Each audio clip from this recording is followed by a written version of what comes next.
Olá a todos, eu sou o Alê, estamos iniciando mais um programa Condomínio Sustentável. Não se esqueçam de compartilhar esse conteúdo e também de se inscrever no canal.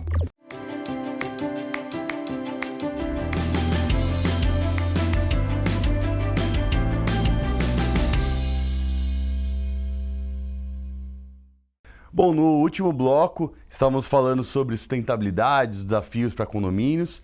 Com o Carlos, a conversa estava tão legal que agora a gente está estendendo aqui para um segundo bloco. E nesse segundo bloco a gente vai comentar agora sobre gestão de resíduos e novas tendências, né, para condomínios no tema relacionado à sustentabilidade.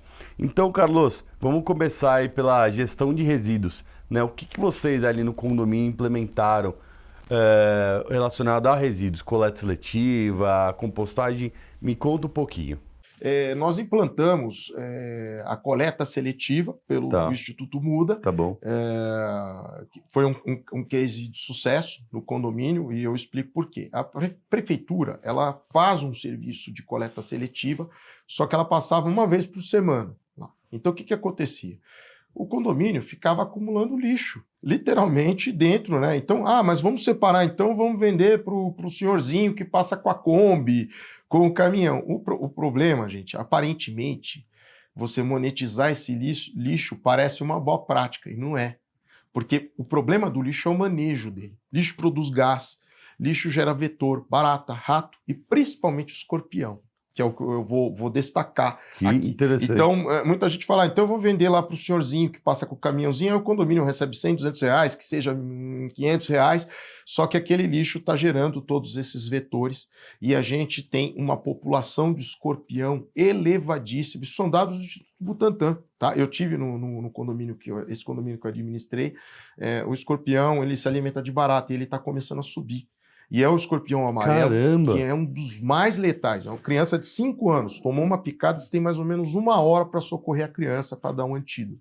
É letal, né? Quanto menor a criança, maior a letalidade. E está aumentando essa população. Exatamente, subindo, né? Então, quando você acumula lixo, você tem custos futuros de detetização. Uma detetização específica para escorpião, o escorpião ele é extremamente resistente a produto químico. Ela chega a custar R$3.000 uma aplicação. Então o sujeito às vezes está lá se orgulhando de receber R$500 pela venda do lixo. Então é melhor, gente, contrate uma empresa para fazer a coleta deste lixo, como é o Muda. O Muda destina essa coleta para cooperativas. Essas cooperativas que tem gente que é muito pobre, vai monetizar esse lixo e eles vão usar isso para se alimentar. Né? É uma contribuição que você está dando para a sociedade. Né? Então é isso. Nós colocamos, o Muda forneceu containers, né? Esses containers de diversos patrocínios. Tem um que é da Brahma, a Ambev, né? Colocou, então você coloca lá garrafa, você coloca pilha, você coloca roupa, você coloca cápsulas de café também. Que tem um método específico. Você coloca. Foi feito todo um treinamento para cada unidade do que reciclar e do que não reciclar. Por exemplo, o isopor branco tem um comportamento diferente do colorido. E 75% do nosso lixo, do volume do nosso lixo, ele é reciclável. Só no primeiro ano da implantação, nós destinamos quase 58 toneladas, 58 mil quilos de lixo. E isso considerando que ainda muitas pessoas vão mudando lentamente o comportamento. Nós devemos ter mais de 100 toneladas hoje destinadas. E lá vocês tinham lixeira nos andares ou já não tinha mais? Não tinha. Né? A lixeira nos andares é outro risco. Né? Principalmente em caso de incêndio, ela é um obstáculo para a evacuação do condomínio. Assim, a coisa mais estúpida que uma pessoa pode fazer é colocar uma lixeira no andar. Você está produzindo gás, você está produzindo uma série de bactérias, né, cultivando ali naquele lixo. Né? Então, o que precisa fazer? O lixo tem que descer. Tem morador que reclama, mas eu tenho que descer o meu lixo. Cara, se você estiver separando ali o reciclável do orgânico, você vai fazer isso 2 vezes por semana, não dói, né? Então esse lixo vai para containers específicos, tem uma coleta específica e isso, o que aconteceu? Reduz o volume de vetores. Por exemplo, não tenho mais notícia de rato na garagem. Legal. Né? A barata ela é mais difícil de controlar, mas diminui. Claro que você tem que continuar com a sua detetização. Né? E diminui a notícia do vetor. Né? E diminui a, tipo, mão de obra, saco de lixo. Diminui. Você tem os custos, por exemplo, com funcionário, porque pouca gente sabe, né? Mas o lixo ele tem um custo oculto de manuseio. Né? Então, por exemplo, se você tem 4 caras manuseando o lixo, você diminui pela metade, você tem 2, porque você racionaliza no sistema de containers, né? Então, só para se ter uma ideia, um funcionário hoje, recebendo o piso da categoria, ele deve custar mais ou menos uns 4 a 5 mil reais para o condomínio. Então, se você tem 2 funcionários manuseando, 4 funcionários e vai para 2, você está economizando 10 mil. Né? Então é isso, né? Então a gente tem que avançar a visão, né? Aquela visão de que, mas eu tenho que monetizar tudo. Não, você tem que olhar a estrutura dos seus custos de mão de obra, os seus custos de armazenagem, os seus custos com detetização. É isso que você tem que pesar na balança. Né, e contratar os serviços de uma empresa especializada em coleta e destinação. E o saco de lixo, vocês tiveram economia? Sim, porque o container ele vem com um saco de ráfia que é reaproveitado. Então todo o lixo reciclável ele vai para esse container maior e aí o Muda faz a coleta disso num caminhão, são 2 ou 3 vezes por semana, e com isso você economiza saco de lixo. Então a cada 4 sacos de lixo você gasta 1, né? Entendi. Você tem uma redução aí violenta, né? E um bem que você faz para a natureza. Então aqui, né, de todas essas ações, muito interessante, porque é o que você falou, você tem que analisar a sua estrutura de custo. E os maiores custos, né, Carlos, num condomínio é água, energia, colaboradores, né, funcionários. E se você implementa essas ações, água, energia, economia de gás, coleta seletiva, não tem jeito, consequentemente você vai economizar dinheiro, né? Exatamente. E hoje, Carlos, você né, é síndico há muitos anos, você tem essa experiência. Quando uma pessoa vai alugar um apartamento, o que ela quer? Ela quer pagar um custo condominial baixo, né? Adequado, eu diria. Adequado, né? Não, porque o que acontece, tá? Todo ano existe um efeito inflacionário. Perfeito. Raras ocasiões vai haver um efeito deflacionário.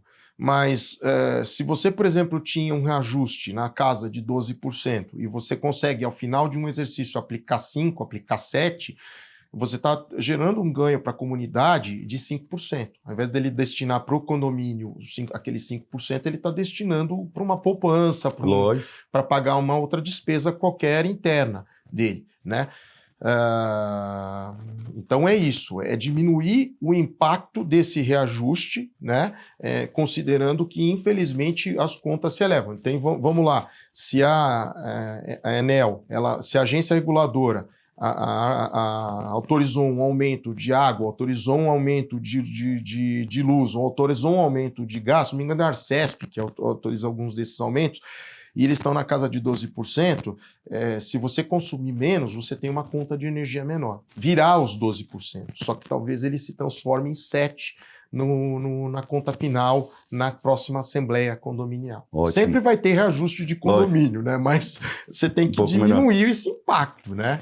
E tem uma coisa muito interessante, né, que acontece em muitos condomínios, Carlos, que assim, lixo fica tudo para fora do condomínio, né, não tem nenhuma destinação. O que acontece? Passa um monte de gente, viola aqueles sacos, né? Rasga todos os sacos, pega ali algumas coisas que, né, interessam para essas pessoas e deixam daquele jeito, faz aquela maior bagunça, né?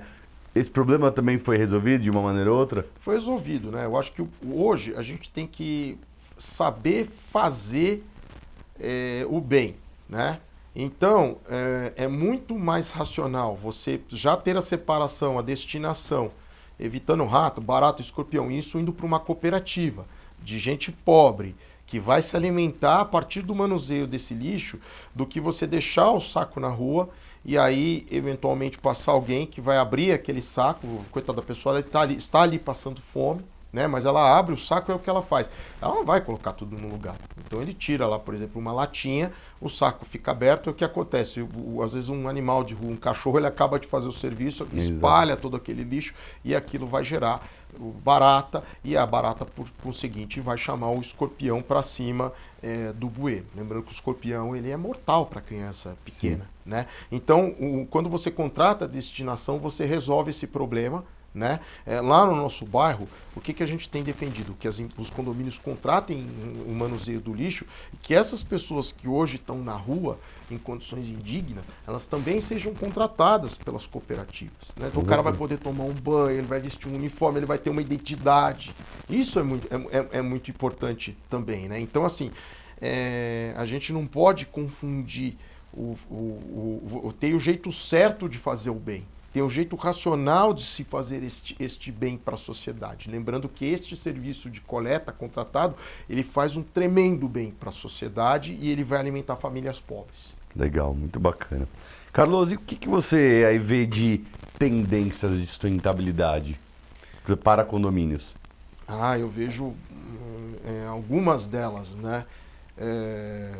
Eu colaboro aí para um organismo internacional que chama The Climate Scorecard. Lá a gente faz o advocacy do Acordo de Paris, que é a questão das emissões de gases de efeito estufa, que é um tema muito sensível. E o Brasil ele tem uma matriz energética incrível, né? Por exemplo, enquanto a Europa tem uma dependência enorme do gás encanado, o Brasil ele tem outros, você tem energia hidrelétrica, você tem inclusive outras fontes de gás, né?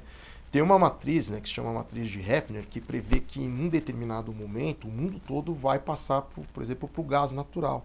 Mas a eletrificação no Brasil é um campo de futuro. Então, por exemplo, dentro dos condomínios, o que a gente vê, primeiro, tomadas para bicicletas elétricas. Então, isso não pode ser visto com preconceito, porque às vezes a pessoa vem, mas o cara está lá usando a energia do condomínio. Monetiza, coloca lá um sistema que o sujeito paga lá um pouquinho para carregar a bicicleta elétrica. Você tem patinetes elétricos e também uma tendência de veículos elétricos, né? Nós ultrapassamos uma marca histórica. Segundo a Associação Brasileira do Veículo Elétrico, já foram vendidos emplacados mais de 100 mil veículos elétricos. Olha que legal. Durante a pandemia, as pessoas que tinham 2 carros optaram por um, então investiram no veículo elétrico, né? O custo ainda é um pouco proibitivo, mas é um investimento, vai baixando, né? O custo de baterias, tem a questão, por exemplo, de hidrogênio verde, uma série de tecnologias. Para 2035, há uma previsão de que o Brasil tenha uma frota de mais de 5 milhões de veículos elétricos.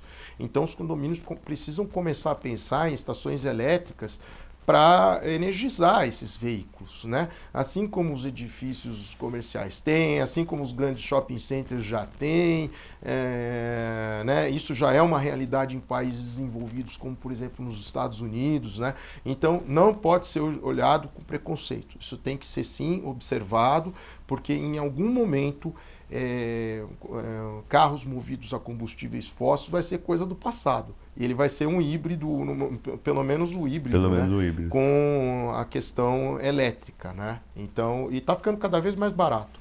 Então, legal. E a bicicleta também, a pedal, né? Eu vejo casos, por exemplo, mas você tem que colocar lá no bicicletário, a bicicleta, pendurar. Gente, a bicicleta ela é um meio de transporte, então a vaga do veículo, para quem tem opção, ela pode ceder para 2 bicicletas, sem nenhum problema. Né? Que legal. Então essa é uma visão de futuro que eu acho que os condomínios precisam olhar com carinho. Que legal. O condomínio, as pessoas têm que entender que o condomínio tem uma representatividade absurda numa cidade, né? Hoje, todos os números que nós falamos, né? 80% dos resíduos são gerados nos condomínios, né? 70% da energia, da água são consumidas nos condomínios, então essa tendência é muito importante para a sustentabilidade como todo mundo, né? Bom, pessoal, estamos finalizando mais um programa Condomínio Sustentável. Não se esqueçam de compartilhar esse conteúdo tão importante e também não esqueçam, sustentabilidade começa em casa.